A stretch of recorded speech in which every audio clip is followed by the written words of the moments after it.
Hello.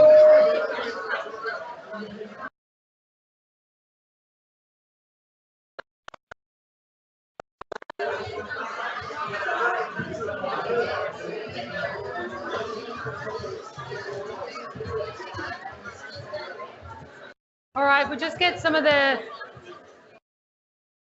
pre-work out of the way. Can I make sure everyone's got their mobile phones turned to silent, please?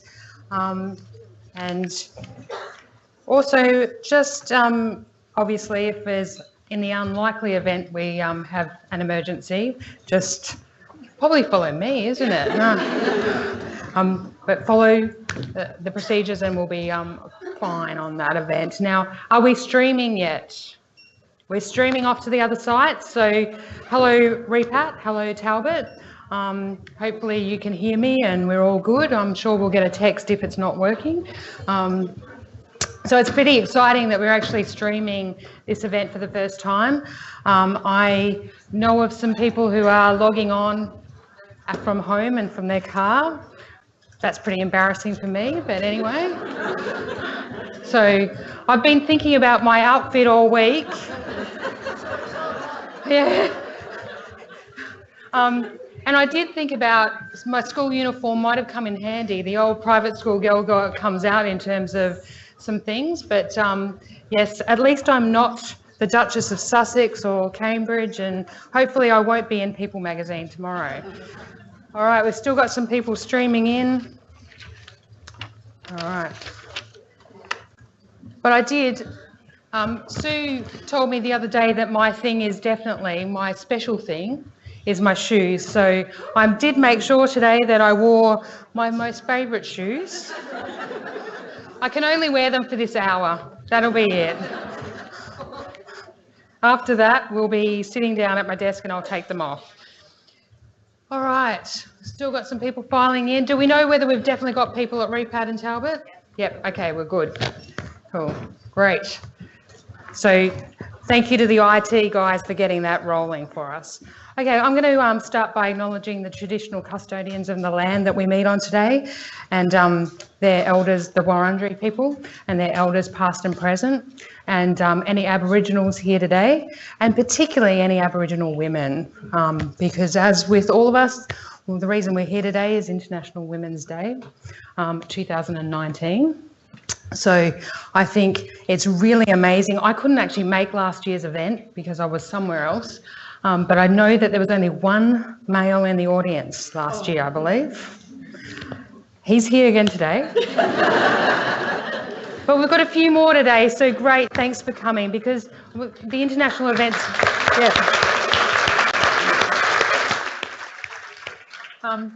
it is about balance as well. So that's one of the themes of International Women's Day.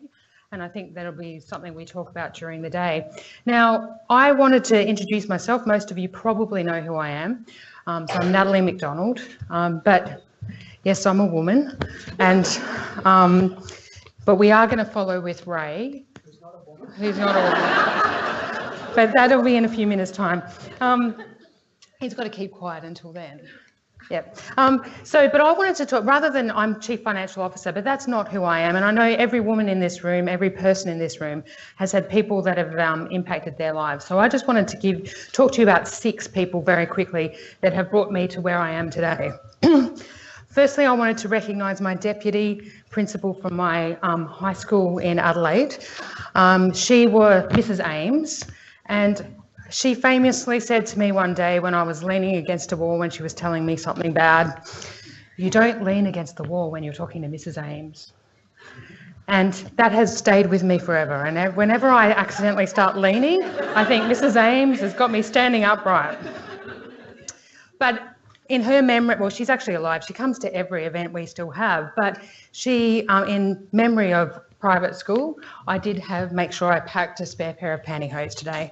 We couldn't have a run in our stocking, could we? Second one was a lady called Fiona Bennett. Fiona is on a number of boards now, but she actually was the first female executive at BHP. That was about 25 years ago, 23 years ago or something like that, wasn't it, Helen? I was lucky enough to be working at BHP on the finance graduate program and managed to somehow score the event of going up to the leadership, the lead 100 for BHP globally. There were 2 females in the room, Fiona and myself, and I was there just to turn pages and do PowerPoint slides for one of the senior executives. But it was an amazing experience for me, and I got a chance to get to know Fiona during that event. And for me, that's one of the things. I've actually not come from a nursing background or a clinical background. I went through the finance program. I did work in an organisation which was not 50-50, females and males. And Fiona led the way in that, and I often think about her. And I actually got the privilege to work with her at Alfred Health. She was our finance chair, and she was on the board of Alfred Health a number of years ago. So in her honour, I kind of think of what I've done in my career. I've been through BHP, some other organisations that were very male dominated, but I'm now at one where I really feel I'm passionate, I love it, and I love to be here. And I think that's the journey I've been through. The third woman that it would be very bad of me not to mention my mum. And so my mum is 68 in a month's time, and she still works full-time at the Gold Coast University Hospital as an ICU nurse. And she loves caring for people, although as a child, I had never got a sick day. There's enough nurses in this room to know exactly why. The other 3 people that I want to talk about are actually men. So my grandfather, he taught me to dream. He is a Queensland boy through and through, so he didn't vote for daylight saving, but, and I think he actually did believe that it caused the drought, but he taught me to dream, and as my sister and I, never once from him were told that we couldn't do anything. It was always we could do everything, and I really respected him for that and remember him every day. My dad is a Lutheran minister, and he has said to me over the last 10 years that he changed his mind about women's ordination because of the daughters that he had. And I think that's a really amazing thing for him to do. Now, I don't personally go to church, that's not my thing, but I'm very proud of what my dad did for so many other people. And I look at what he did and think, I want to be like that for the people I care for. And that's supporting all of you, because I'm no good with the patients, but I hope that I'm supporting you and our team is supporting you to support the patients. And lastly, my husband, because he's pushed me over the last 12 years. Sometimes he frustrates me, but he's pushed me and he is the man behind the woman. So that's just, I thought that would give you a bit more about me. But we're not here for me today. Today's proceedings, we've actually got Vice-Marshal, Air Vice-Marshal. I've been practicing this all week. Air Vice-Marshal Dr. Tracy Smart here today, and she'll be speaking to us about her career, and I think that'll be really exciting to hear about that.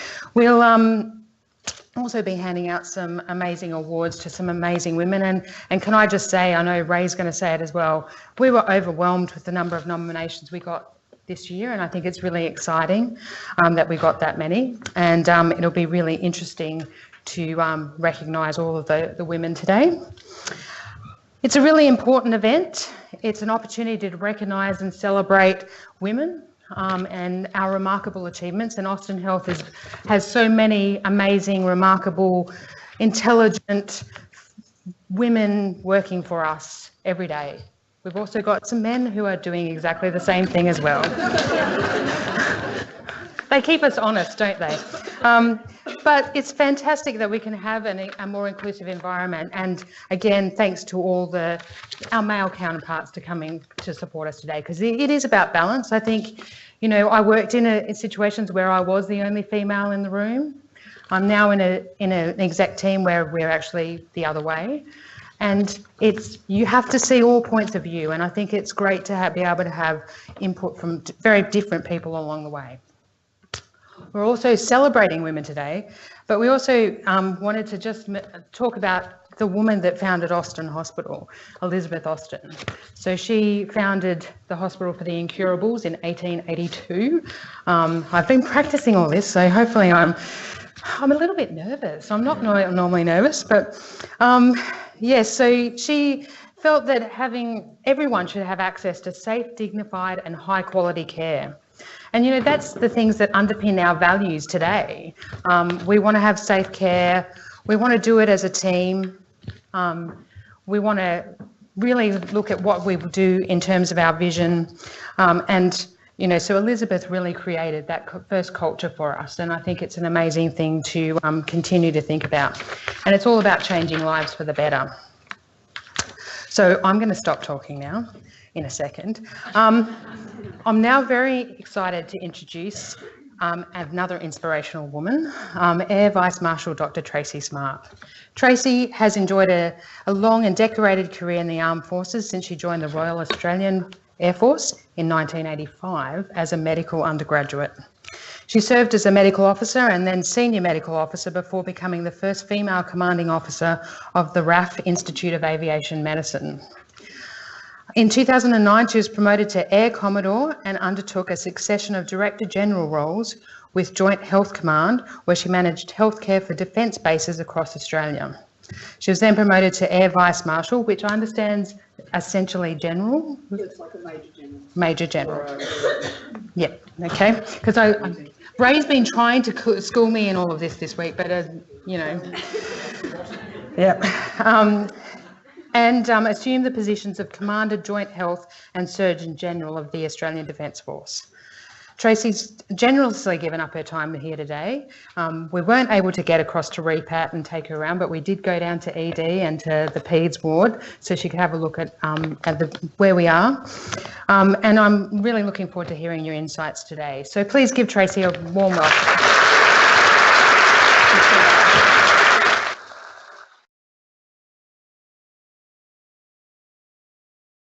Thank you. And thanks very much for that warm welcome and for inviting me here to tell my story. But also, I'm going to talk about how I've seen things changed in the Australian Defence Force in my 100 years of service. It sounds like 100 years. Actually, only been 34. But first, I too want to acknowledge the traditional custodians of the land, the Wurundjeri people of the Kulin Nation, and pay my respects to their elders past, present and emerging, and also acknowledge any other Aboriginal people here and Torres Strait Islander people who are with us today. And I'd also like to acknowledge all current and former serving ADF members who may be here, both full-time and reserve. Are there some in the audience who've had service? Yeah, so you never know, but most people have some sort of connection to the Australian Defence Force. It really is Australia's Defence Force. It's got a serious sounding mission of defending Australia and its national interests, but it really is a Defence Force that is part of Australia and Australia is part of it. So I want to thank those of you who are serving or have served. I want to thank you for your service. So it's a great honour, as I said, for me to be here to represent both myself and also the Australian Defence Force on International Women's Day. And this year's theme in the ADF, and I may use too many acronyms. I warn you up front. And in fact, the worst place for acronyms, the ADF, Australian Defence Force, has lots of acronyms, and of course, health has lots of acronyms. So when you get ADF Health, it just new people come off the street, they just don't know what the hell we're talking about. But this year's theme for the ADF, and I hope you're comfortable with that acronym, is from the UN Women's Australia theme for this year for Women's Day, which is more powerful together. And that's a really good theme, I think, particularly for the Defence Force, because what it says is that we can get more powerful by through diversity. Through the diversity of thought, diversity of background, we actually become a much more capable and effective Defence Force. But what it also says, so that's the powerful bit, but the together bit talks about, as Natalie was saying, that it's not just for women, it's for everybody. And it together means it's both men and women getting together to celebrate International Women's Day, but also to make the best out of the organisations we're in. So as I said, today I'm going to talk a little bit about women's business in the ADF, and particularly how I've seen things changed over those 34 years. But first I wanted to start a little bit with my background, because it provides a bit of context, I think, as to why I've not only survived but thrived in a very male-dominated organisation, where I'm still sometimes the only woman in the room at meetings. I don't take much notice of that because I'm so used to it, and my background kind of explains why. Because I grew up in a small country town in South Australia called Ngarra. It is a real name. I haven't changed it to protect the innocent. And I grew up on a farm. My dad grew grapes mainly, but we had sheep, we had, cows and bits and pieces. And on the farm were my two younger brothers and my two male cousins. So it was the five of us, and we did everything together. So I was one of the boys from the get-go, a bit of a tomboy. And I think, again, a bit like Natalie, I never felt a barrier to doing whatever I wanted to do. In fact, I would, though, continuously remind Dad that just because I'm a girl doesn't mean I can't milk a cow or help crutch the sheep or pick the grapes or whatever else. It took me a few years to realise I actually didn't want to do those things particularly, but I want to be able to do it. And so I gave everything a go around the farm. I also gave everything a go in sport. I was a bit of a rebel. If they said girls did that, I'd do the opposite. If they said girls did needlework, I wanted to do metalwork at school. So I did play a bit of footy and cricket and soccer. But of course, as soon as I hit high school age, not allowed to play anymore, no women's teams in those days. So I had to give that up. And funnily, my next brother down, who's 2 years younger than me, his preference was actually helping mum in the kitchen and playing tennis versus cricket. And of course, who's a much better cook these days, and it certainly isn't me. So I think his time was better spent. But when I hit, as I said, when I hit high school age, it was quite a crushing blow to be told for the first time, you can't do this, you can't do that. And as I said, I felt, therefore, well, I have to find a different pathway. The farm's not my pathway. I did do reasonably well at netball and tennis because that's what I was allowed to play. But a part of me sort of regretted and was really a bit shocked that all of a sudden I was being treated differently. So while I was at high school, I did explore going into the military. So this is the sort of mid to late, mainly the late 70s, which actually seemed quite modern in those days, but it's a long time ago now. And I was actually interested in the Navy because I liked the sea. But when I actually sort of started finding out a bit of information, they said, well, you can join the Navy, but you can't go to sea. And I thought, well, if the job of the organisation is to go to sea, and I'm not going to go to sea, why would I join that organisation? And I'm sure a lot of women were like that at the time. So I didn't join the Navy. I decided instead to do medicine. What it turned out, though, that while I was then going into medicine, and the ADF was really starting to change quite significantly in terms of its female participation. Now, of course, women had served in the military with distinction, right back as far as the Boer War, the nurses in the Boer War, and nurses, in fact, really have been the pioneers and the trailblazers in the Defence Force in terms of women's participation. And in the Second World War, women did a lot of different tasks, including flying and a lot of things, not front line, but certainly were up near the front of the battle.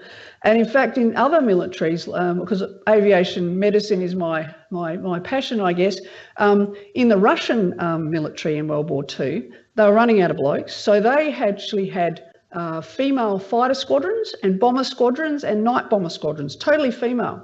But they had enough women to be pilots, and they were called the Nachtwechseln by the Germans, the Night Witches, which was a great name.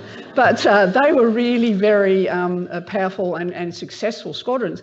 But they didn't have enough women to do the maintenance and technical sort of support for the aircraft. So they introduced a couple of men into each squadron. But the story goes that within the first few weeks, they asked to be moved because they couldn't stand being in a female-dominated environment. So there you go. So who is the weaker sex? Anyway, no, I didn't know that. So when the war ended, though, men came back and women, there was no place for women, so the women's arms of the services were disbanded. Then they were re-established again in the 50s, but as separate women's corps. And if you were serving at that time, though, you had to be single. If you got married, out of the Defence Force.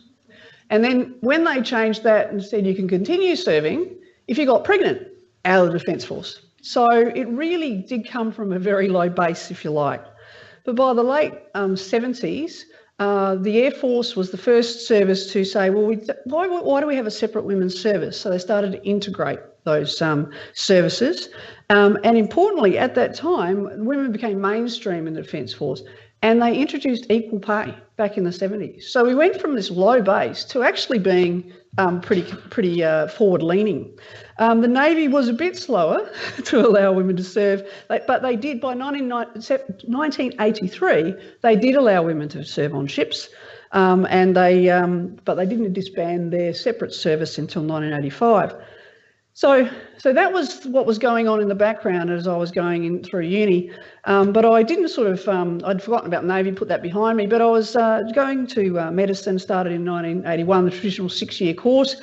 And I got talking to some fellow students who'd actually joined this thing called the RAAF, the Royal Australian Air Force undergraduate scheme. I thought, oh, that sounds pretty good. You know, they pay you a whopping $12,000 a year to study.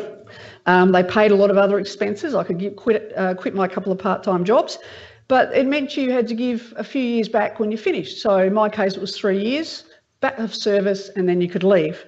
So that's what I did. So in the end of fourth year, towards the end of fourth year, I went to the recruiting office, and I sort of did all the testing that was needed to be done.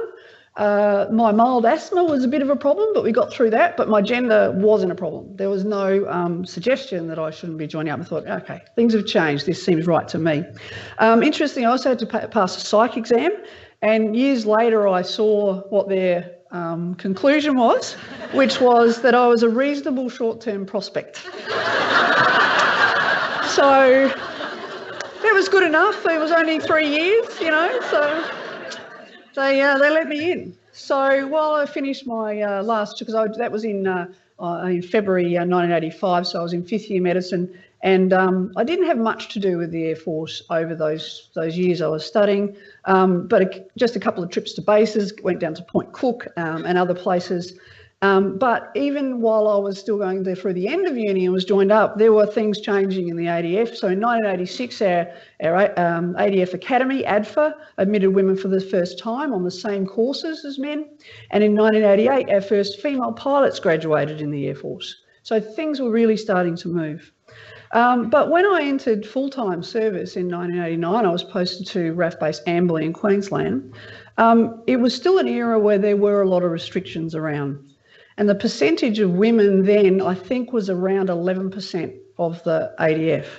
And it was really a bit of a shock because my graduating class, even back in 1987, was more than 50% women. So I'd gone from a very balanced environment to an organisation where, you know, as I said, I was the only female in the room. And a lot of people, in fact, a friend of mine asked me last night, you know, it must have been hard in those early days being a woman and you know, getting respect and everything else.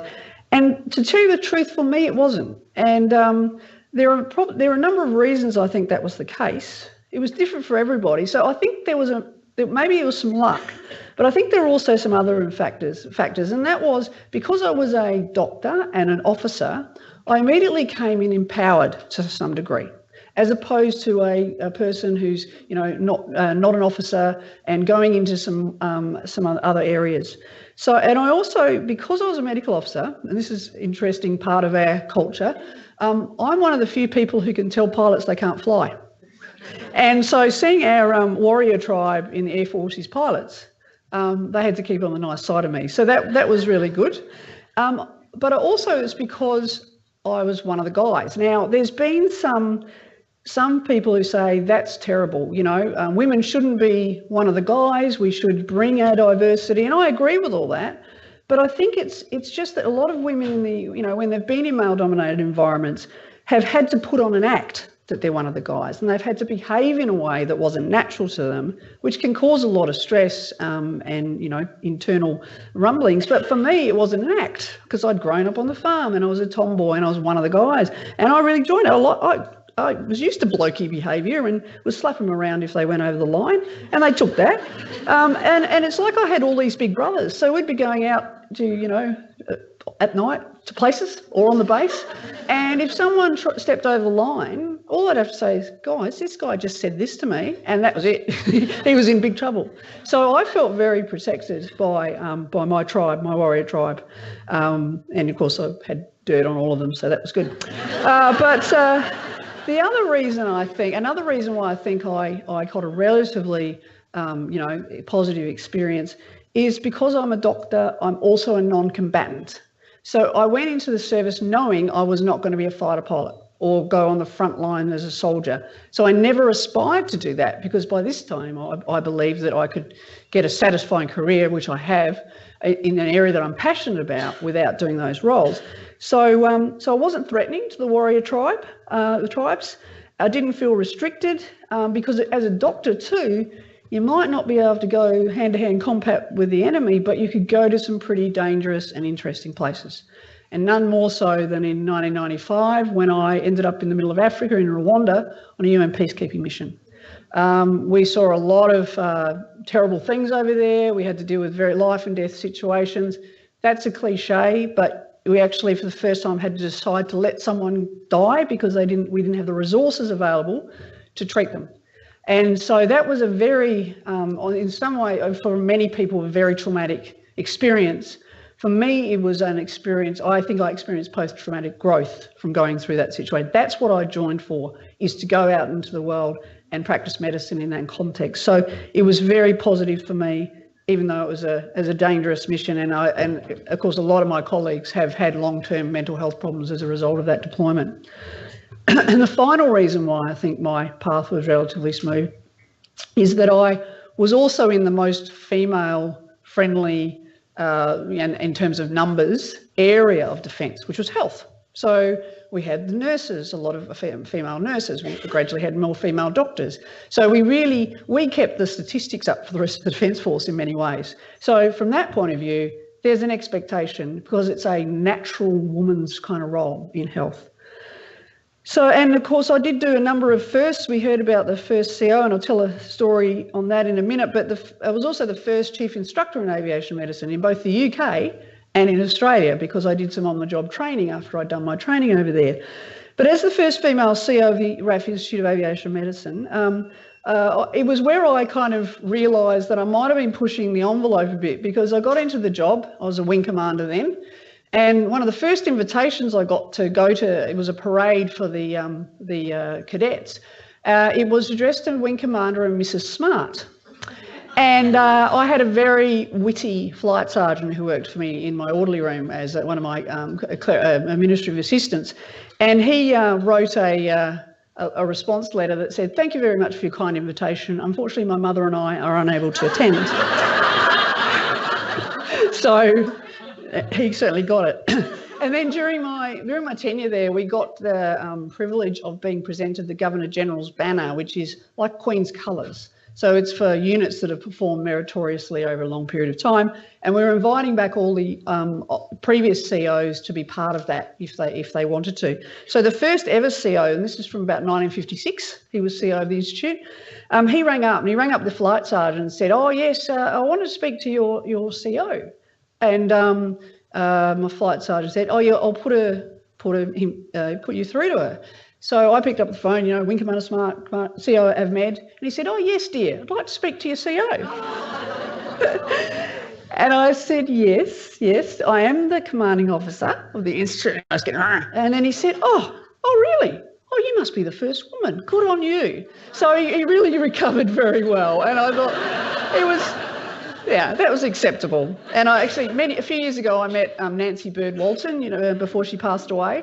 And I don't know if you've read her book, but that's called "Oh My God, It's a Woman." And it was kind of one of those moments. And that was when she got out of a plane this high in the middle of outback Queensland, and the Grazier went, "Oh my God, who would have thought?" I was also a first female medical officer exchange officer to the United States Air Force and worked in Air Combat Command. Very interesting times. It was during 9/11. 9/11 happened when I was there, so that was very interesting times. And I was also only the third woman to reach star rank, as we called it, which is, as I said, the general rank in the Air Force. So there's been a few sort of areas where I've been one of the first or the first. But as I said, my experience was mostly positive. I don't, though, want to underestimate how difficult it was for a lot of people though, and how traumatised still to this day people were because of the way they were treated in the Australian Defence Force, particularly in those non-traditional roles like firefighters and technicians and, you know, those sort of areas as well. Sorry, my technology's, oh, there we go. And what I really think is those women who were eventually found the courage and had the opportunity to tell their stories, kind of like the Me Too movement of today, they were the ones who really then catapulted us into the new era of change. And that's very powerful stuff. And really that era began with the ADFA Skype incident. I'm not sure if you're aware of that, where a student was, a female student was videoed via Skype and transmitted, etc. I won't go into details there, but this led to a review by Elizabeth Broderick, who was a Human Rights Commissioner, into the whole defence culture, and it set in place a whole chain of programs and activities and what we call restorative engagements with people who had suffered in previous times with harassment and unacceptable behaviour, and a new strategy called Pathway to Change. And we just relaunched that again last year with the next steps of Pathway to Change, which set a lot of things in motion which are still playing out today.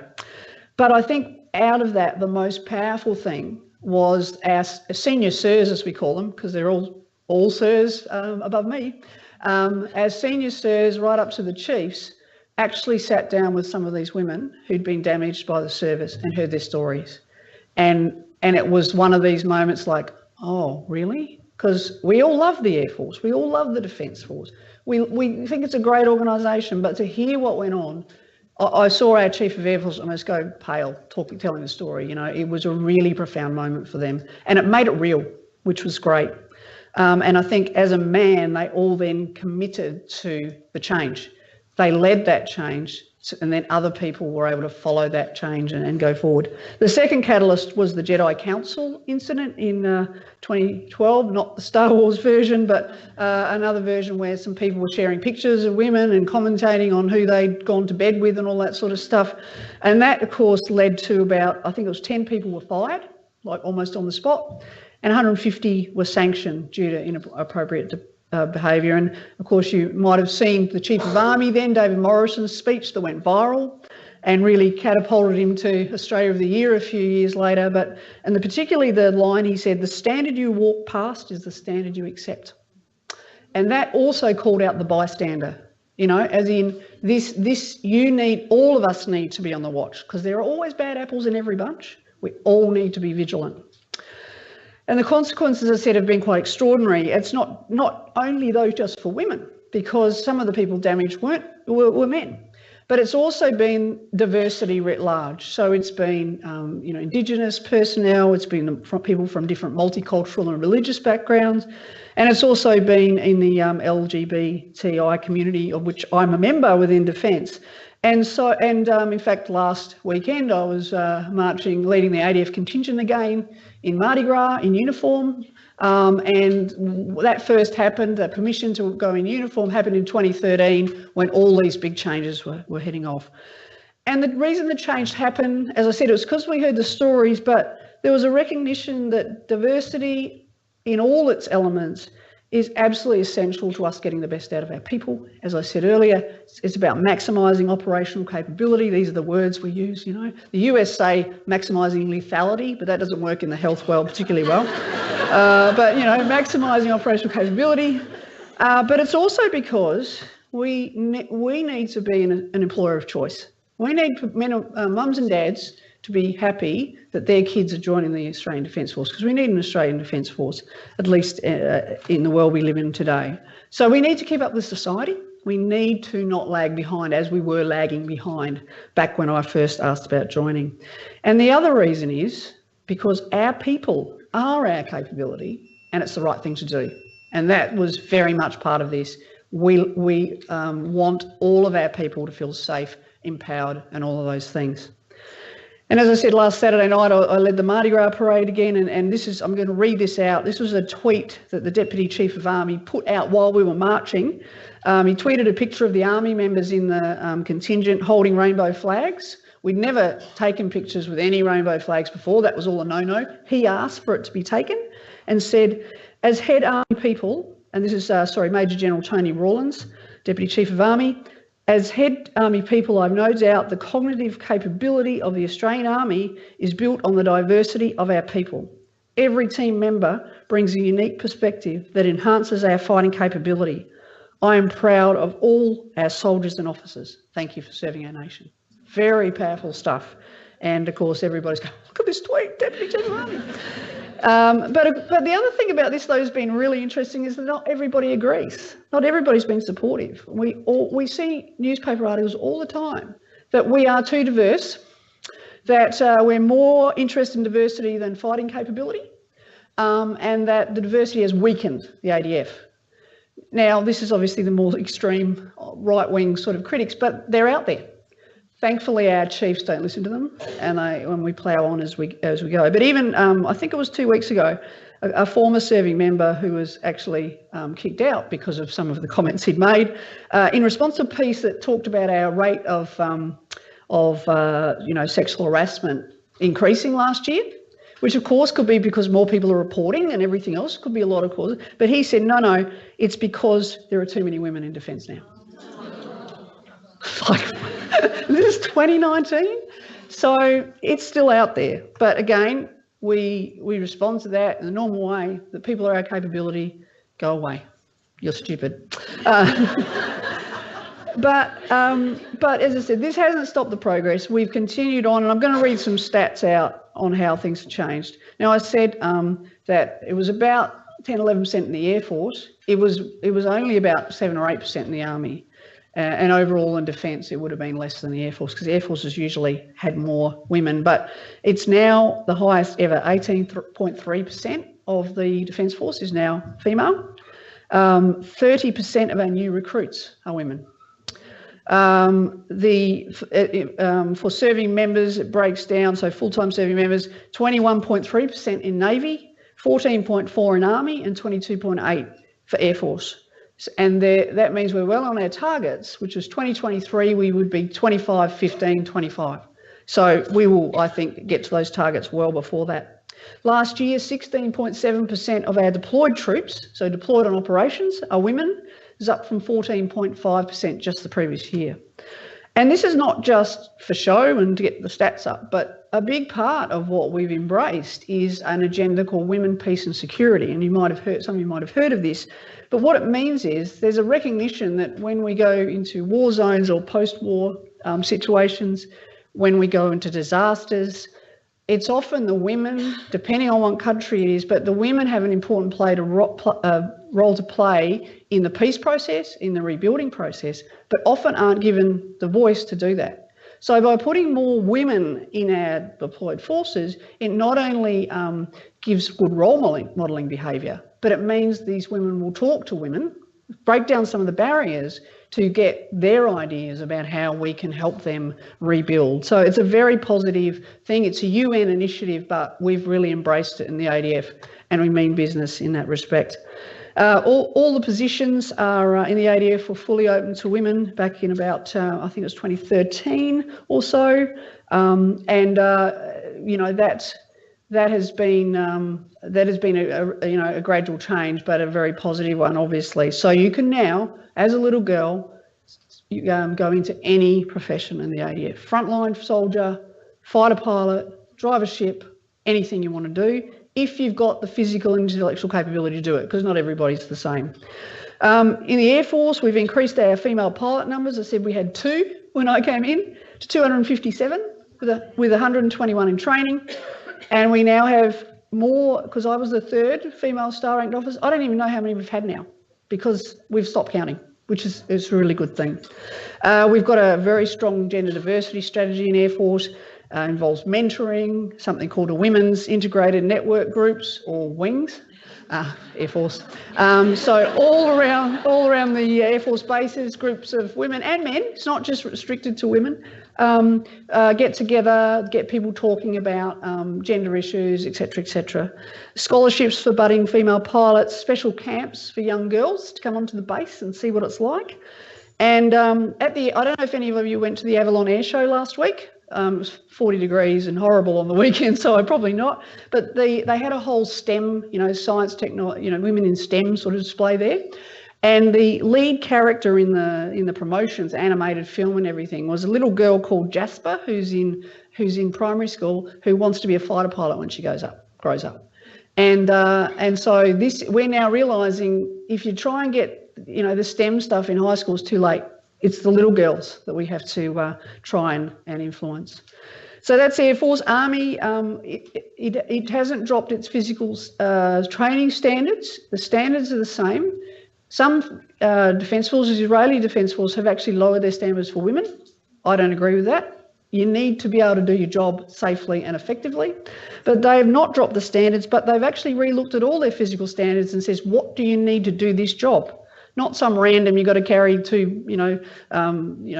kilos of backpack when you're sitting behind a desk. What does your job require you to do? But they also, though, for women going into recruit training, they give them some extra weeks of physical training to get them up to that standard, to make sure they're starting on a level playing field. And at the end of last year, Army has actually promoted its 5th, so it has 5 current serving Major Generals. That is a big deal. Navy has also, it's probably undergone the most change of all of them. They were a slow starter, but they really got going. And we think the first female chief of a service will probably be Navy. Navy women drive ships. They do all the jobs in the Navy, which is fantastic. In Air Force, you have to be a pilot to be Chief of Air Force. And even though there's a lot more coming through, it'll take a while to get up to that level. Across defence, we've also, of course, to make this real and to make it not just lip service, we've changed our, be more flexible in our working arrangements. We've got a total workforce model whereby people can serve in different ways. So they can be the traditional reservists has kind of gone, but you can decide to work 2 days a week as service. You can decide to work full-time. So there's lots of options for people to manage their lifestyle and their career at the same time. Excuse me. And in the defence also, of course, has civil servants, public servants as well. And they've also undergone a lot of change, so that about half of the defence APS workforce now is women. So they've been really good role models as well, including right up to, I think, 37% of the senior leadership in defence in the APS side are women as well. So we've come a long way on the journey. It's changed a lot from when I sort of said no to the Navy, or the Navy didn't really want me back in the 70s. And I'm very proud, obviously, of the organisation and where we've got to. I was saying at it was our Pride Ball, LGBTI Pride Ball a couple of years ago, that my sort of speech was about the right side of history. Defence sometimes is slow in getting there. It sometimes is never cutting edge. It's a bit of a conservative organisation, but we always end up the right side of history. And the people in that audience that night sort of probably think we're going too slowly on some issues, and the right-wing people probably think we're going too quickly, which I think means we're going about the right pace in terms, because we keep getting better. So, as I said, I'm very proud of the change. I'm really proud of the women who spoke up, because they're the ones who made the change. And I'm also proud of our male leadership, because they really got it, and they really made sure that everybody else got it as well. And there's zero tolerance for bad behaviour, which really energised the change as well. So it was a team effort, as I said, more powerful together. So I guess on this International Women's Day, I'll get you to sort of reflect on my journey, but more importantly on your own journey, to think about how things have changed since you started working, whenever that was. And really reflect back today that, the younger people coming up really are building on the legacy that a lot of people did it hard in the early days, but sometimes the legacy and the privileges and the freedoms are taken a bit for granted. And I think we should reflect that, in fact, we have come a long way, but we still have a journey to go on. And I think other thing to remember is, so where can we get better? How can we continue on this journey? And particularly for the women in the audience, how can we do our best to be role models for the little girls of today who will grow up and change the world even more when they get to working age. So thank you very much. As I said, it's a real privilege to be here, and happy International Women's Day. Thank you.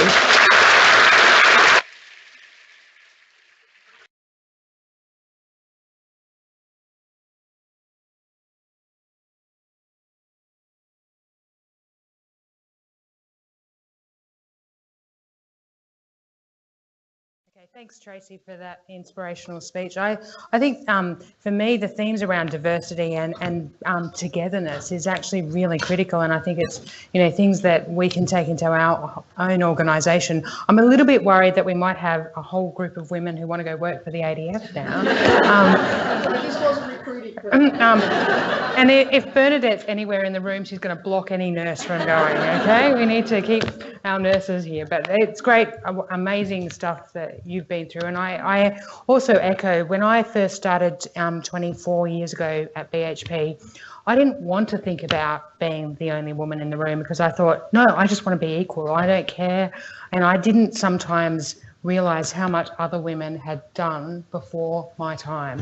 And so for the younger women in the room, I do take the time to reflect on that the women before us have done a lot of things to make sure that we get what we deserve today. And that's equality and balance in a diverse world.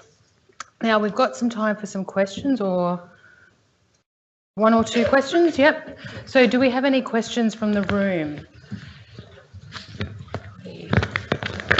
What does the Defence Force do with maternity leave then? Yeah, so they give maternity leave and paternity leave these days. So yes, there's When you first started, that wasn't the case. it was, well, not when I started. You could still continue serving, and you did get maternity leave. But yeah, a few years before that, yeah, you were out the door. So no, we're really pretty progressive when it comes to that sort of stuff. And obviously there's issues with fitness to deploy, when you're pregnant, but that doesn't mean you can't do other roles. So there's a pretty good, and people can choose to take a year off if they want to. The challenge is, of course, in the past was that would ruin their careers. But now with more flexibility, people are able to balance. I know a lot of mothers who are commanding officers and everything else, but it's a bit slow to change. I do remember a recruitment board, a command board. So we were choosing commanders, and one of my senior colleagues was looking at this really quite incredible woman who had put in an expression of interest saying why she wanted to be CO of this squadron. It was a health squadron, so she was a nurse. And he had looked at it and said, oh, but she just had a baby last year. How's she going to deal with it? I said, not your problem, sir. Not your problem. She says she can do the job. You've got to let her do the job. Oh, yeah, that's right. Yeah. So, this was a few years ago now. But, it's, and look, the guys I work with are good guys. They just don't think, there's that unconscious bias thing that's still there. And I think and I'm not having to go at any of the guys here. There's a baby boomer sort of generation that's just leaving the workforce, I suppose. But some of that, and in fact, again, sorry, a little example. I got a really good friend who was a pilot, F-111 pilot, and we used to talk about women flying fast jets. And his big thing was, they can't fly in combat, because what happens if they get shot at, they should get shot down, and they're tortured. Because if a woman was being tortured, I would have to give up all the information, because I just couldn't stand that, because that's the way I was brought up. And that's quite a reasonable response.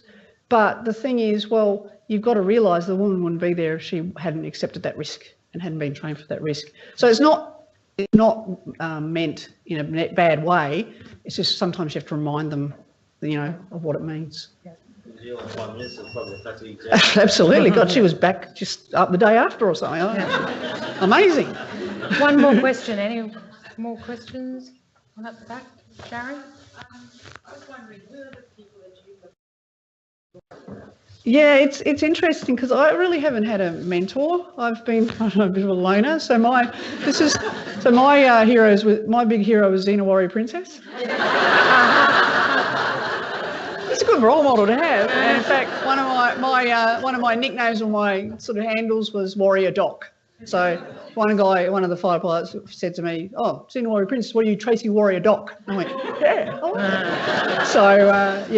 It's funny, but and again, it really took me a long time to sort of go, "Oh yeah, I'm a woman in a man's world in some ways," because that, as I said, it just was the environment. Mm. All right, well, we'll keep going with proceedings, and I'll actually introduce Ray Van Kuyk. I'm a token boy. Yep, our Chief Tradie, actually Chief Information and Services, but I nicknamed him Chief Tradie, and he's going to run us through the next bit. My background, I spent 15 years in the military as an army officer in the late 70s and early 80s through to the early 90s, and I commend Tracy for what she tells you it was easy for her. No, you're in a blokey environment. It is a blokey environment. So Tracy, well done, and I congratulate you on where you are now and your speech today. Thank you very much. I also know Simone Wilkie, who's currently a Major General in the Army, who was part of my cohort, and I'm very, very proud of where she has got to within the Australian Army.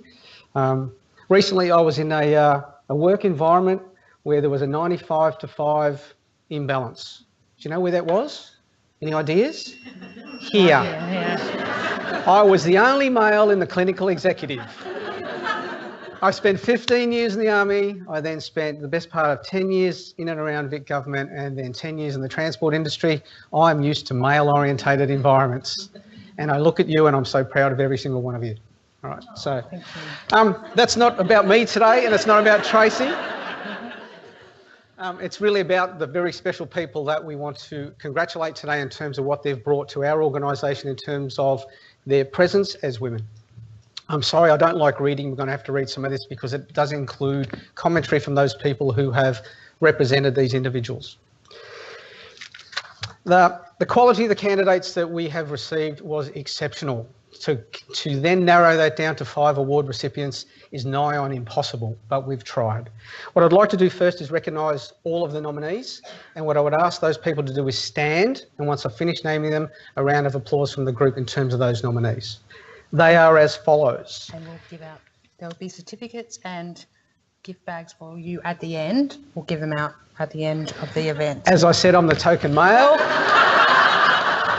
And I now have lots of little voices over my shoulder. Ray, do this, do that. You can just imagine what those exec meetings were like. Dr. Alberta Hoy, Dr. Marie O'Shea, Debbie Munro, Helen Opdam, Liz Hudson.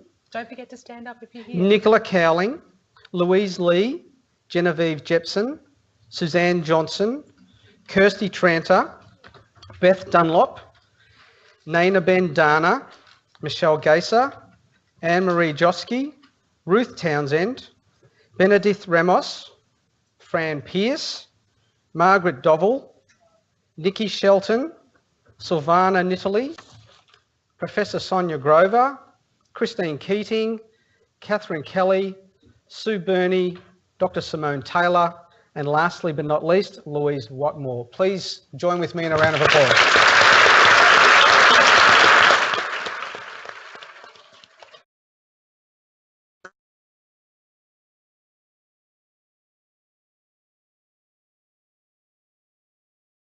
For those who know those outstanding individuals, and many of the room, or most of them in the room will, you can see that that is from a women in leadership cohort. What an excellent example we have this year. Well done to all of you.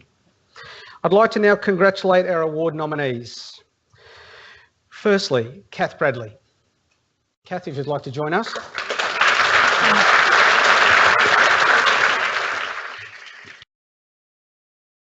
Cath is the team leader of the Ngarra Jarrra Aboriginal Health Program. Cath has been recognised for the impact she's had on improving the experience and health outcomes for Aboriginal patients at Austin Health.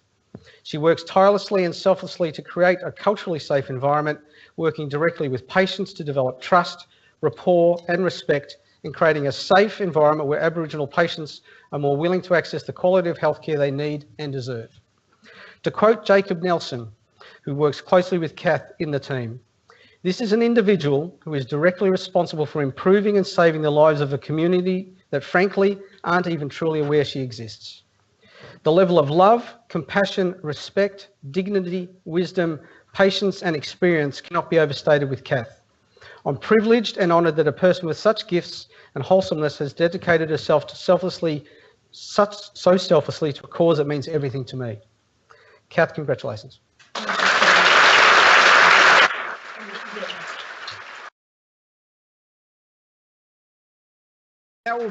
It would be remiss of me to actually not let you leave the stage without asking you a question. So, who's laughing there? Cath, would you like to tell us why you think it's so important to be a strong female within this environment? Well, yeah, this is a huge honour today to be acknowledged when there are so many extraordinary women in this organisation, and particularly the number of women in positions of leadership. And I think the theme is stronger together, and I think they probably got that from the Austin, Together We Achieve. And I know I'm here because of any number of women who are here in this audience today, women who have been an absolute inspiration to me and continue to inspire me. I'd like to acknowledge the contribution of Aboriginal and Torres Strait Islander women to our society and to our organisation. And I think we've done amazing things at the Austin in terms of women's equity and gender equity. But I think the next frontier is recognition and acknowledgement of Aboriginal and Torres Strait Islander people. And I sincerely hope that it's an Aboriginal woman who's standing on this stage next year. So thank you so much.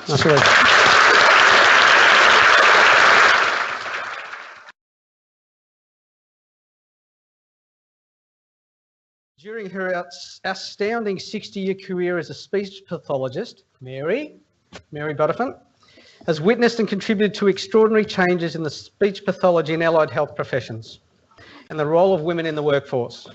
Her professionalism, vision, wisdom, humility and extensive life experience, coupled with her continued curiosity, zeal for new learning and passion for making a difference, make her a remarkable clinician and person. When Mary had her first child here, she was begged to return to work. She duly turned up 4 months later with a cot. She put it in her office and so she could see her clients and her child at the same time. This was at a time where it was expected and commonplace that women left the workforce to care for children. Rhonda, who has nominated Mary, said, "This speaks to Mary's pioneering attitude in changing the culture and perception of women's roles in motherhood, moving towards an increasing presence of women in the workforce in the years that followed." Please congratulate Mary.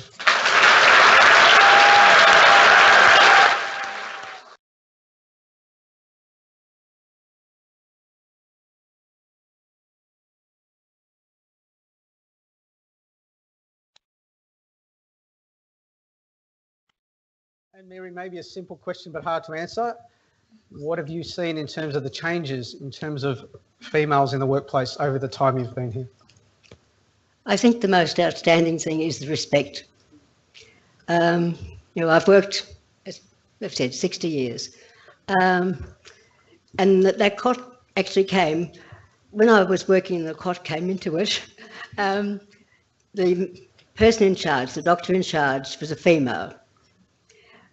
And as you know, when you're pregnant, you had to leave, didn't you? You couldn't stay working back then. I'm talking about 1959. So I left in 58, my first year of service out, and I left because I couldn't be there and be pregnant. 4 months later, I had a call from the medical supervisor, and she said to me, "Mary, we'd like you to come back." And I said, "Well, I've got a baby now, and that's a bit hard." "Don't worry, we'll provide you with a cot. There's a room next to your office, and then we have some lovely Down syndrome women, and they'd love to take him for a walk." That's great. And that's what happened. So I stayed there until my second child was born. I mean, I did resign, but then I went back to other things. So that, to me, is women's power back then. I have worked in different fields. When I was working at one point of time, I was on a ward round with a consultant, And we walked in, there was a physio, the OT, and myself. And this consultant introduced us to the patient in the ward as his handmaidens. At the end of the ward round, I said, "Can I have a couple of words with you, please?" "Of course, Mary, what can I do for you?" I said, "The first thing you can do is never, ever call me a handmaiden. I'm nobody's handmaiden. I'm your colleague." Now, he found that colleague a bit hard to take, I think, at the time. His comment back, "Mary, I didn't mean anything rude or disrespectful. I appreciate what you do for my patients," which was my next comment. "I don't do them because they're your patients. I do them because you refer them to me and they become my patients." And that's been my philosophy. My patient is really the whole point of what I do. It's for them that I work, it's them that I learn and keep moving. And I think that brings us that respect that we get when we do that. And I feel I'm back here at Austin now. I've been back here a long time now, in just one day a week. I did work here in the 70s. Yes, I was here in the 70s for a little while. But I'm back here now just on one day a week. But coming back here, I think I can feel that the respect is there. And I think the things that this hospital does, going back to my days when I took my baby to work, creche and such things are provided for women.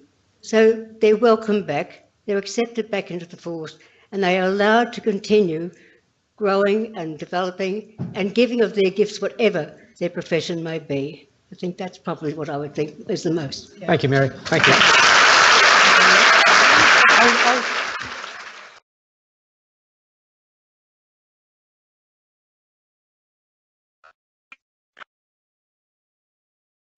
Next is Clare Headland. Clare is a PSA on a palliative care ward at Austin Health. Thank you, Mary. Clare has been recognised for the difference she makes to the lives of patients and her colleagues. She has boundless enthusiasm for the well-being of any person she encounters and a genuine interest in helping patients, their families and her colleagues, which is uplifting to witness and experience. Clare has an engaging nature and puts the patient at the centre of everything she does. As part of her role, Clare is required to transfer deceased patients to the mortuary. Many would regard this as an unpleasant or uncomfortable task, but Clare sees it as an honour and a final opportunity to care for a person's welfare and dignity. Clare was nominated by Jim, who has said, "Clare is shaping the future one smile at a time, one conversation at a time, one day at a time. Our patients and staff are lucky to have her, and our world is a better place for the gift that she gives."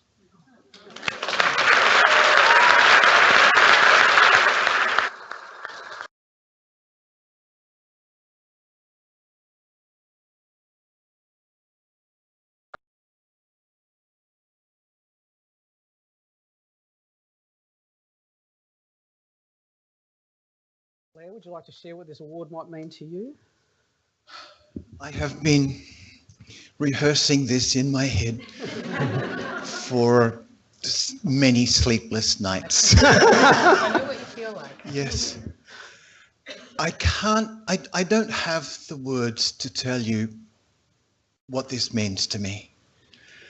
I don't think anybody in my situation would be able to really give you a glimpse, a feeling into what this means to me. This is the culmination of 60 years of dreaming. I've dreamt about this moment for all those years when I did my very best to be Anthony John, which was my name. And here I am, being accepted and welcomed as a woman by the people that I care most about, the people that I admire most, from Sue, our CEO. Jim, thank you for your nomination. For all my friends, the nurses, the doctors, the nurse educators, down to one of my best friends is a young lady from Sri Lanka called Koshi, who actually cleans the floors in my ward each evening. And I have I have made so many friendships, and I have been accorded the utmost of friendship and support and encouragement. I've been given so much advice, some of it very useful.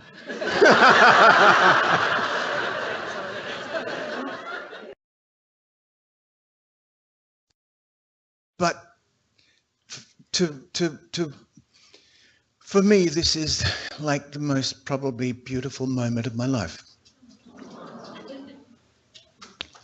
And I'm deeply grateful to everybody in this remarkable organisation and the culture that we are creating here of inclusivity and safety and diversity and goodness and health is just startling. And I thank you very much for this incredible award.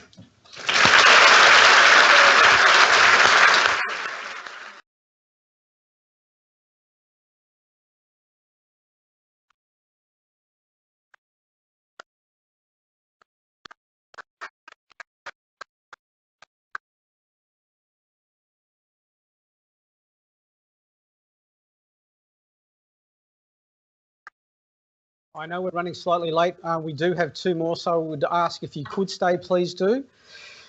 Karen Sanders.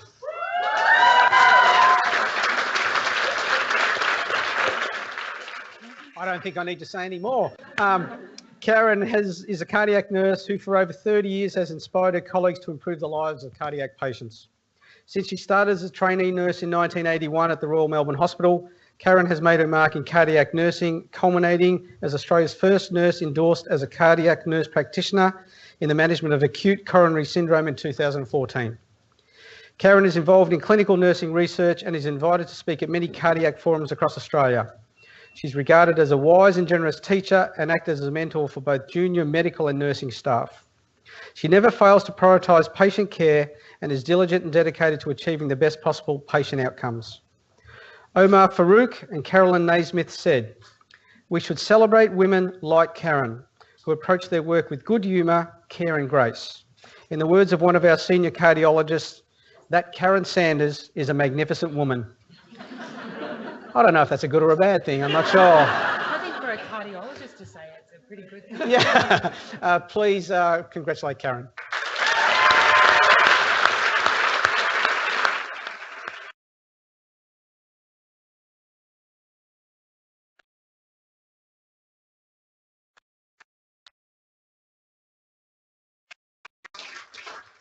Karen, it says here you are a remarkable woman, quote unquote, magnificent even. What do you think you're particularly proud of? Well, I'll just take that remark and run with it because the gentleman who said it is a hard taskmaster. I don't think there's a lot really to add to everything that's been said today. Sorry, I'm more nervous and I should have taken the beta blockers.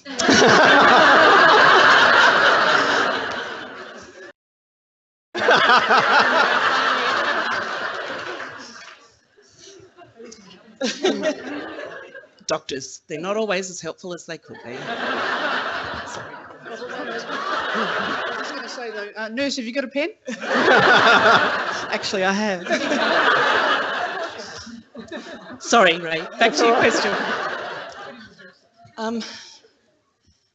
To be honest, the themes of team and passion and quality of care of our patients that we all attend to is the theme, I think, that's continued through today.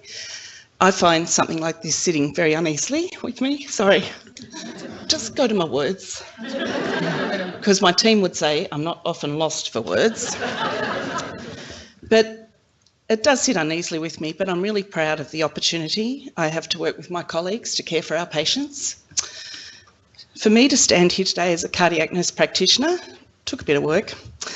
But it really took the vision of the executive of the cardiology unit and the Austin Health more than 10 years ago to develop the role. They took a chance on employing me from somewhere else. St. Elsewhere wasn't too bad, but it was better here. They then subsequently supported me through my candidacy as a cardiac nurse practitioner and through to the point of endorsement at the end of 2013 with APRA and then onwards. To my many nursing, medical, pharmacy and allied health teams, the administrative colleagues across cardiology, Ward 5 East, the emergency department and the whole organisation. Sorry, it really is important, isn't it? I thank you for your support, encouragement, mentorship and just your friendship through my time here.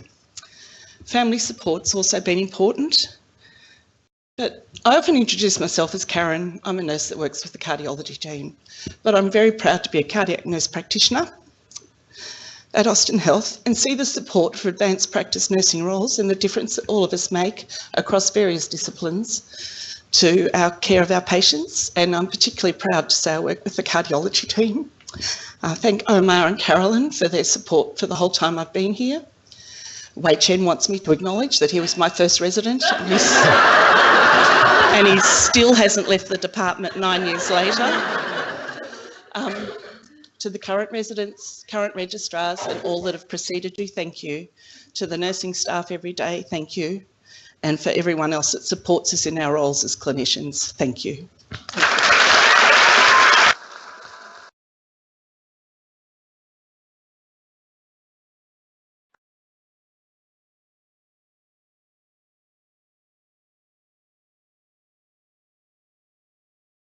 Last but not least, Dr. Mary Sinclair. Dr. Sinclair is a hepatologist within our statewide liver transport unit, as well as a researcher. Her curious nature, pursuit of excellence, dedication to go above and beyond to improve the lives and health outcomes for patients, and her compassion, warmth and approachability is truly inspiring. Patients have noted her warmth and commitment to delivering the best possible care. Not only is she an accomplished clinician, she has an impressive research record and was awarded an NHMRC Early Career Fellow. She aptly juggles her dual roles as clinician researcher and mother to a 1-year-old child. Sandra Noah said, she has already demonstrated her dedication and commitment to contributing to research in her field, both personally and through the supervision of several PhD students. She's clearly becoming a national and international leader. Please congratulate Mary.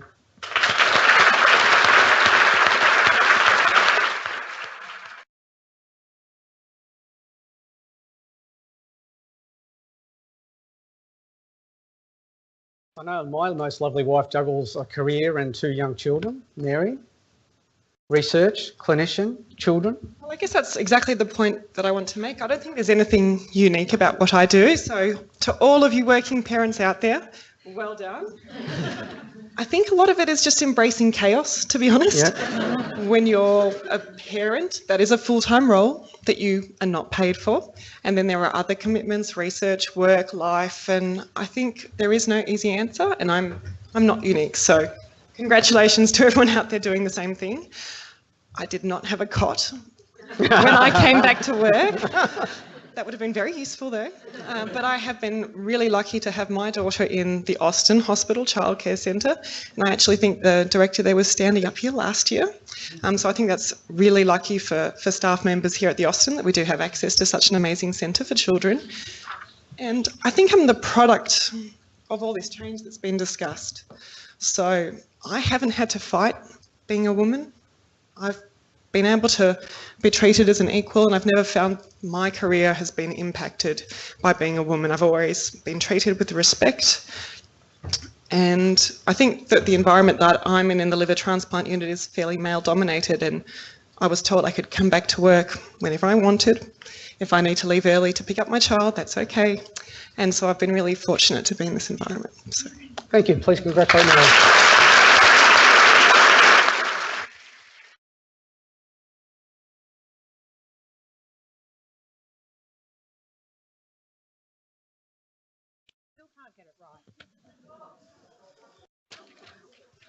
Sorry, Ray and I have a very unique relationship. He likes to spend lots of money and I like to stop him. No, we get on very well. We're very, but we do have fun, don't we, Ray? We are like brother and sister. And Sue has to sometimes referee between us. Don't you worry about that. Oh, I know. Anyway, I'd like to really congratulate all of our nominees today, and there are packs and certificates here, so just come on down afterwards in terms of picking those up. Really like to congratulate all of our 5 recipients. That was really moving for me to see the different stories from the 5 of you and how passionate you are about Austin as well as your careers. I think it's amazing. You obviously all live our values, and I think that's so important to what we're doing. And there's so much that for the rest of us we need to live up to. So I think that's great. That essentially concludes our event today. Now I've got some thank yous that if I do not make, I will be in lots of trouble. So Team IT for streaming us onto the internet.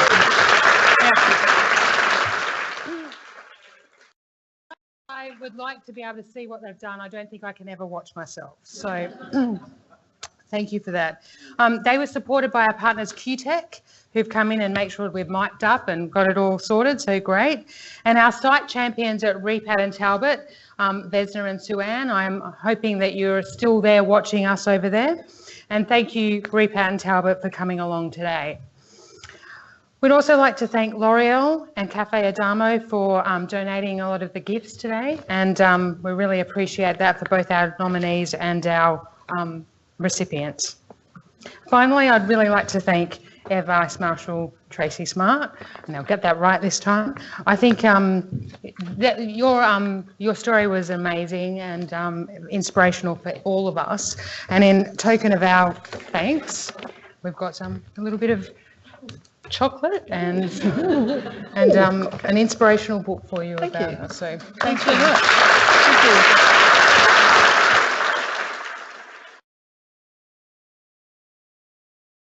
Now, there is a photo session, so for those recipients, if you can hang back here, we're about to have some photos taken, and everyone else, there'll be refreshments outside. So thank you for attending. This has been an amazing event.